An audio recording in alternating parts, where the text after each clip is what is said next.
Pride versus humility. For what whoever exalts himself will be humbled, and who humbles himself will be exalted. What is valuable about me? That is a difficult question to answer. If I say a lot, proud position, I acknowledge that everything I am and have I have achieved by myself. What if I say a lot because Elohim considers me his son? If I say nothing, humble position, I acknowledge that everything I am and have comes from Elohim. What if I say nothing because I lack self-esteem? Examples of pride. Lucifer, the disciples of Yeshua. Examples of humility. The tax collector. Moses. Yeshua, the perfect example. Examples of pride.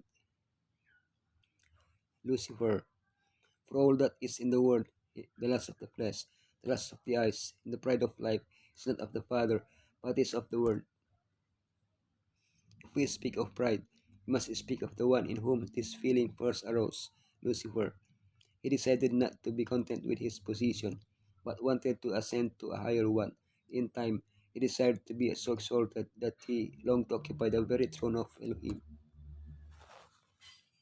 We have inherited the desire to do whatever pleases us, to possess whatever we want, and to gain positions that allow us to acquire fame or wealth.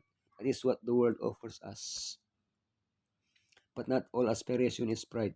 The satisfaction derived from a child's success or personal ambition is not necessarily unhealthy pride. The important thing to remember is that our possessions, skills, and achievements do not determine our worth. Pride consists of not giving Elohim the glory for what he does in our lives. The disciples of Yeshua. Now there was also a dispute among them as to which of them should be considered the greatest. They had spent more than 3 years with Yeshua. He had just washed their feet and told them about his blood shed for all. Yet as they ate dinner, their conversation had nothing to do with all this. Which of them was the greatest? Their pride led them to believe they deserved the top spot. They failed to grasp the gravity of their feelings. They were pushing Elohim away from their hearts because of their pride. Yeshua got straight to the point. I am among you as the one who serves. In other words, if you want to be great like your master, serve others. Our pride tells us that we deserve to be served by others. We are better than them. We need Elohim's grace to become humble servants. Examples of humility. The tax collector. And the tax collector, standing afar off, would not so much as raise his eyes to heaven, but beat his breast, saying, Elohim, be merciful to me, a sinner. A Pharisee was telling Elohim about the good works he did and the merits he had before heaven. But Yeshua said that he prayed to himself and not to Elohim, a perfect example of pride. The tax collector was asking Elohim for help, for he was a sinner. By humbly presenting himself before Elohim, he went down to his house justified, because for everyone who exalts himself will be humbled, and he who humbles himself will be exalted. True humility begins when we acknowledge our sin and ask for Elohim's help. Then, we will not look upon others as inferior. We will not seek public recognition. We will let others give us the recognition. We will receive Elohim's grace. We will impart that grace to others. Moses. By faith, Moses, when he became of age, refused to be called the son of Pharaoh's daughter, choosing rather to suffer affliction with the people of Elohim than to enjoy the passing pleasure of sins. Moses was trained to be the next Pharaoh of Egypt. He was a great strategist and had great intellectual capacity. At the age of 40, he decided to put all this aside and join his people. He was the liberator. His mighty arm would free his brothers, a grave mistake. Elohim could not use him while he harbored such pride. Another 40 years in communion with Elohim in the desert made him a very humble man.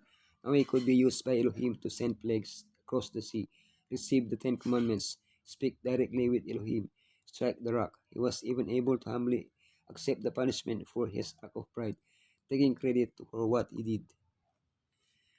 The example of Moses shows us that humility does not arise spontaneously in us, but we must ask Elohim to imbue us with it every day. Yeshua, the perfect example, and being found in appearance as a man, he humbled himself and became obedient to the point of death, even the death of the cross. No one in this world has ever had, nor will ever have, the greatness that Yeshua possessed before his incarnation. Yet he renounced everything out of love for us. Faced with such humiliation, everything we have, everything we are, or everything we could ever become pales in comparison. Yeshua renounced heaven to die for humanity in the hope that we would understand his act of grace and respond to his invitation to a relationship with him. He is without a doubt the perfect example of humility.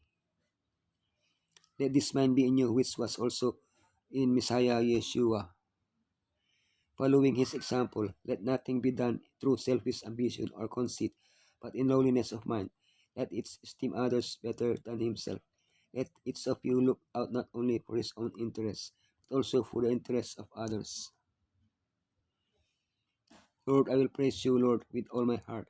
Before the gods, I will sing your praise. I will bow down toward your holy temple, and will praise your name for your unfailing love and your faithfulness. For you have so exalted your solemn decree, that it surpasses your fame, which I called. When I called, you answered me. You greatly emboldened me. May all the kings of the earth praise you, Lord. When they hear what you have decreed, may they sing of the ways of the Lord.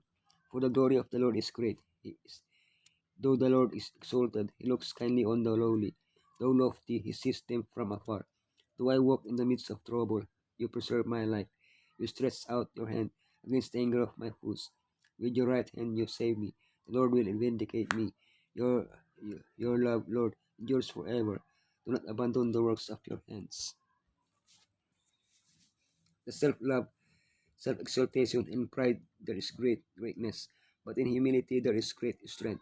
Our true dignity is not maintained when we think most of ourselves, but when Elohim is in all our thoughts and our hearts are all aglow with love to our Redeemer and love to our fellow men.